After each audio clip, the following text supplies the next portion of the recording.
ఈరోజు టాపిక్ ఏంటంటే చాలా మంది యూట్యూబ్ క్రియేటర్స్ అవుదాం అనుకుంటారు, యూట్యూబ్ నుంచి ఇన్కమ్ తీసుకుందాం అనుకుంటారు. But first and main thing కావాల్సింది ఏంటంటే మనకి ఛానల్ నేమ్ యూనిక్ గా ఉండాలి. ఆ యూనిక్ నేమ్ కోసం చాలా మంది సెర్చ్ చేస్తారు. చాలా మంది సెర్చ్ చేసి ఏదో పిచ్చి నేమ్ పెట్టేస్తారు. అలా ఛానల్ నేమ్ పెట్టి చేంజ్ చేయకుండా నేను ఒక మంచి టిప్ చెప్తాను ప్రతి ఒక్కరికి. అండ్ ఈ టిప్ ఎందుకు యూజ్ అవుతుంది అంటే కనుక ఛానల్ యూనిక్ గా ఉంటుంది. ఇప్పుడు మనకు ఒక 100 సబ్స్క్రైబర్స్ వచ్చినా ఆ 100 సబ్స్క్రైబర్స్ కి పర్టికులర్ గా ఒక ఛానల్ అన్నది ఉంటుంది. ఓకే, ఈ ఛానల్ నేను సబ్స్క్రైబ్ చేశాను అనుకుంటాం. బట్ మళ్ళీ ఇంకో ఛానల్ మీరు చూస్తాల్లోకి అక్కడ ఏమవుతుందంటే ఛానల్ మారిపోతుంది కదా, ఛానల్ పేరు మారిపోతుంది. ఈ ఛానల్ ఆ ఛానల్ కంటెంట్ వేరు అనుకుంటా అని చెప్పి ఎక్స్ట్రాక్ట్ అయిపోతాం, అంటే అన్సప్ అయిపోతారు వాళ్ళు.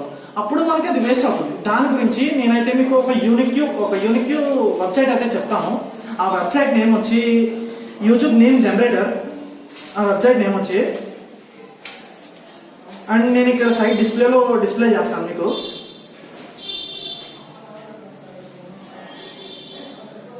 అండ్ ఈ వెబ్సైట్ అయితే ఇలా ఉంది కదా, YouTube name generator. Generate name ideas for your YouTube channel below. Okay, ఇక్కడ ఫస్ట్ వచ్చి నా ఛానల్ ఉంది కదా, ఫస్ట్ నా ఛానలే కొడతాను. My media space works. ఇందులో డిఫరెంట్ టైప్స్ లో ఛానల్స్ వస్తాయి. అండ్ ఇంకా మ్యాగజిన్ మై బియా,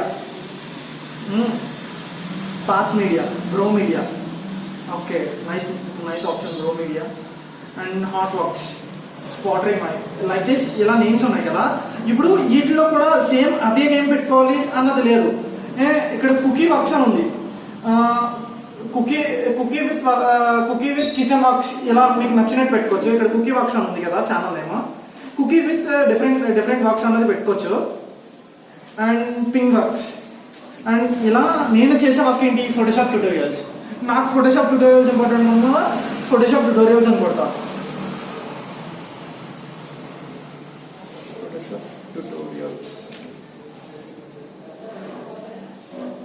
ఫోటోషాప్ ట్యూటోరియల్స్ అనుకుంటా. ఇంకా ఫోటోషాప్ క్లబ్, ఫోటోషాప్ స్కోప్. మనం ఈ నేమ్స్ ఉంటాయి కదా, ఈ నేమ్స్ని మనం పక్కన ట్యాబ్ ఓపెన్ చేసుకుని నేను చూపిస్తాను మీకు. ఫోటోషాప్ క్లబ్ అని ఉంది కదా, ఫోటోషాప్ క్లబ్తో ఏమన్నా ఛానల్స్ ఉన్నాయేమో చూద్దాం. First Photoshop club. ఇక్కడ ఫిల్టర్స్లోకి వెళ్ళి ఛానల్స్ క్లిక్ చేద్దాం. ఫోటోషాప్ క్లబ్, ఆల్రెడీ ఫోటోషాప్ క్లబ్తో ఛానల్స్ ఉన్నాయి. బట్ ఇక్కడ ద క్లబ్ ఫోటోషాప్ ఇలా ఉన్నాయి కదా, దీన్ని మనం ఫోటోషాప్ క్లబ్ అని ఉంది కదా, మనం దీన్ని కావాలంటే రివర్స్ చేయొచ్చు. ఎలా అంటే క్లబ్ ఫోటోషాప్ ఈ వేలో పెట్టుకోవచ్చు. ఈ వేలో పెట్టుకుంటే నేమ్ యూనిక్గా ఉంటుంది. అండ్ నేమ్స్లో నేను చాలా మంది చూసాను, అండర్ స్కోర్స్ ఇటువంటివి వాడుతున్నారు. అండ్ క్యాపిటల్ లెటర్స్ కూడా వాడుతున్నారు చాలా మంది. ఆ క్యాపిటల్ లెటర్స్ కూడా వాడుతున్నప్పుడు ఏమవుతుందంటే మనకు వచ్చే వ్యూవర్ ఉంటాడు కదా, వ్యూవర్ ఇప్పుడు సర్చింగ్ ఎలా చేస్తాడు, క్యాప్స్ లో ఆన్ చేసుకుని కొట్టాలి, మీరు ఓన్లీ క్యాపిటల్లోనే కొట్టాలి అన్నది ఉండదు. అక్కడ క్యాపిటల్లో కొట్టాలన్నది ఉండదు వలన అక్కడ మనం స్మాల్ లెటర్స్ పెట్టుకుంటే బెస్ట్. అక్కడ స్మాల్ లెటర్స్ని యూజ్ చేసుకుంటే ఇన్ కేస్ ప్రతి ఒక్కళ్ళు అందరూ స్మాల్ లెటర్సే వాడతారు, మొబైల్లో కానీ ఎందులో అన్నా స్మాల్ లెటర్సే వాడతారు. అందు గురించి అది యూనిక్గా స్మాల్ లెటర్స్ వాడుకోవడం best. Okay guys, this is about the video. Thanks for watching.